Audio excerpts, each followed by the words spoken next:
Welcome to Food Friends, a podcast inspiring home cooks to try new dishes in the kitchen by sharing trusted recipes, tips, and friendship.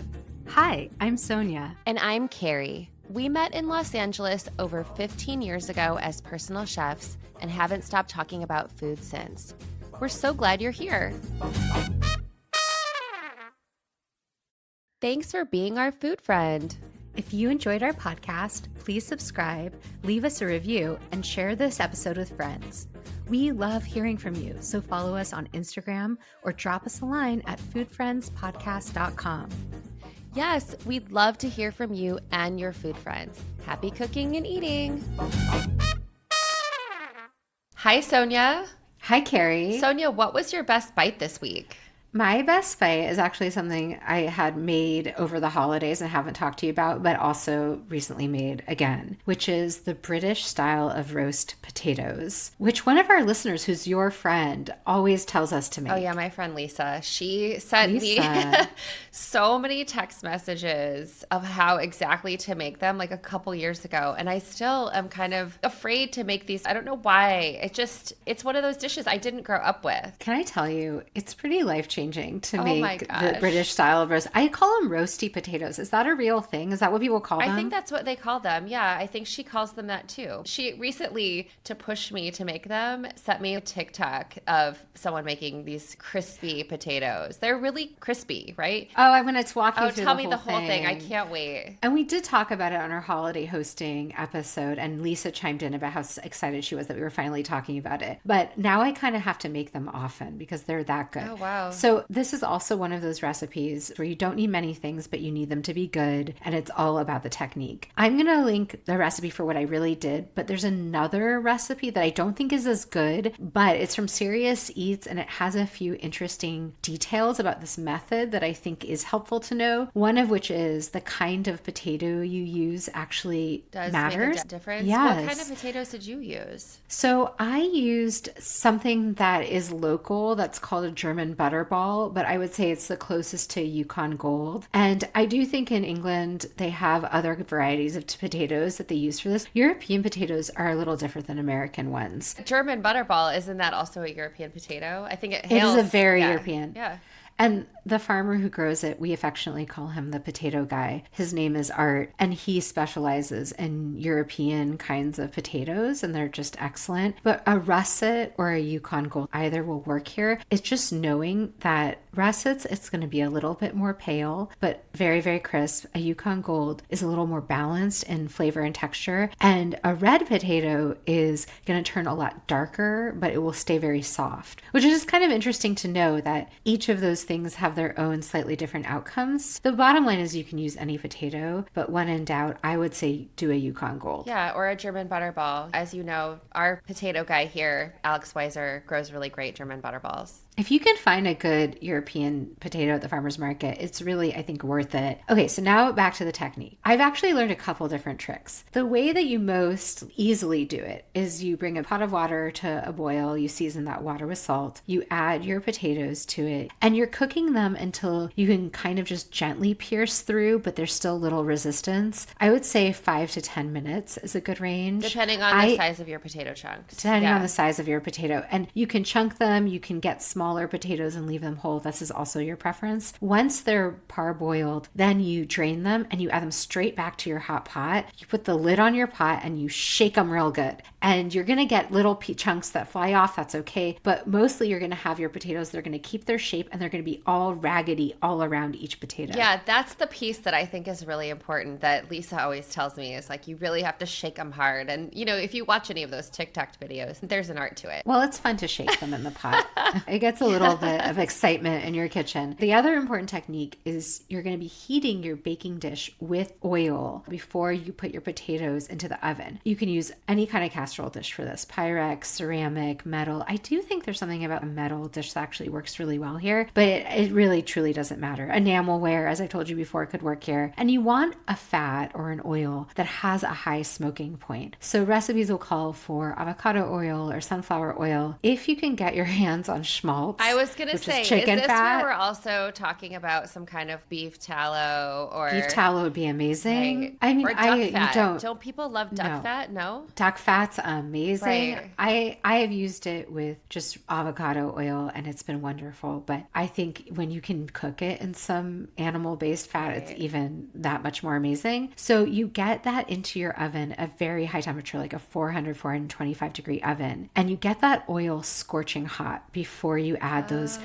little ruffled up potatoes to them. So then you put your potatoes in the hot oil and you actually want to give them a little bit of a stir. You want to be careful because coat them, but the oil is hot. The oil is hot. You're going to hear them sizzle right away, but give them a little coat because you want all sides of it to be oily. And then you stick them in the oven. And this is, again, what the Brits do really well. You cook these potatoes for a long time. This is not a 30-minute recipe. You want to give those potatoes a good 45 to 60 minutes in the oven till they're truly burnish brown on the outside. And you can give them a little stir halfway through or every 20 minutes just to get them evenly browned. And then they are the crispiest on the outside, the fluffiest on the inside potatoes you've ever had. Wow. I am so glad. Have I sold you? You've really sold me. I mean, I was sold before. I know how to make a lot of things, but I don't know how to make everything. How could you? Yeah, and we all have our sticking points. And I think this is a sticking point for me. And I have really learned from our podcast. We had this episode a couple years ago called Hot Potato, where you really showed me how long you have to cook a baked potato for, and that the Brits do it so well because they're patient. And that's the thing I think I hear in this recipe too, is that you really need to be patient. It's a special potato dish. It's not something I'm making after work, but it is fun if you're really craving potatoes, like on the weekend. I've made this just for fun as a side. Yeah. My friend Amanda, who I've talked about a lot of times on here, gave me another tip that I just want to share that I find very interesting. She loves to make these potatoes, but what she does is she parboils and shakes her potatoes a full day in advance of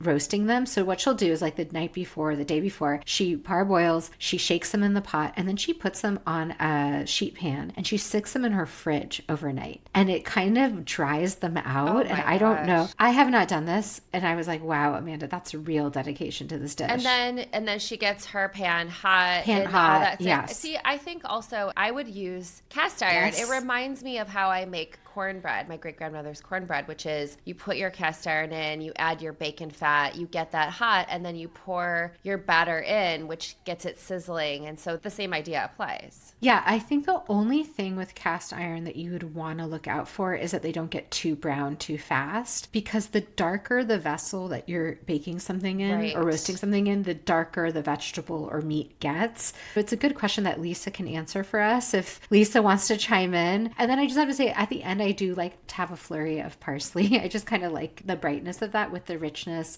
of the potatoes. You could add other seasonings to this, and certainly people do. And Gary, what was your best bite of the week? Well, Sonia, my best bite of the week was chicken enchiladas. I ended up making chicken enchiladas with leftover chicken and a jar of enchilada sauce. And I will tell you, the excitement at our kitchen was palpable.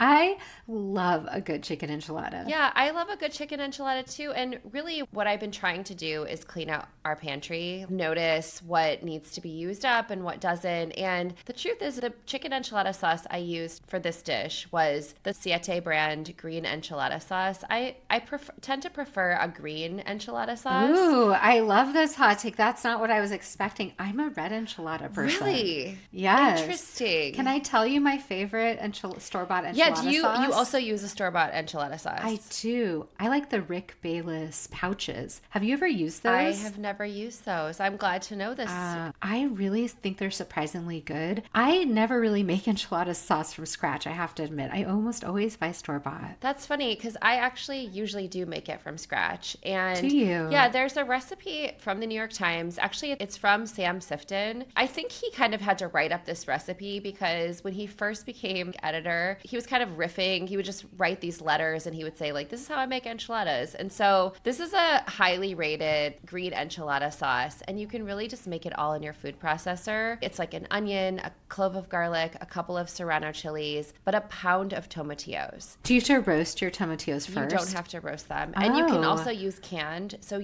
sometimes I keep canned tomatillos in my pantry so I can just make this dish. This is mind-blowing because I've never even bought canned tomatillos. I love knowing about this. This dish made me want to buy canned tomatillos because I can't always find them. And it's also cilantro heavy, which we're a family that loves cilantro. I didn't really grow up eating chicken enchiladas. This was something that James's aunt Taryn used to make all the time. She would often use the red sauce too, and she would use canned red sauce. And I think there's just something so comforting. It's a casserole. My son, once I started making this dish, he was like, I love enchiladas. And so I think it's nice to have when you can make your own sauce, great. But I think it's also nice to have a jarred sauce that you can just throw it together. Can you talk to me more about the filling you made? Well, let me walk you through what I did for this time, which is we had some braised chicken left over. It was just like very plainly braised, and they were chicken thighs. So I just shredded them together, and I added a little bit of salt and pepper. I poured the tomatillo sauce over it. I was really kind of winging it, and so I didn't use the whole jar at first. I wanted to give it a little bit, just see kind of how much I needed. So then I got the chicken mixture ready to go.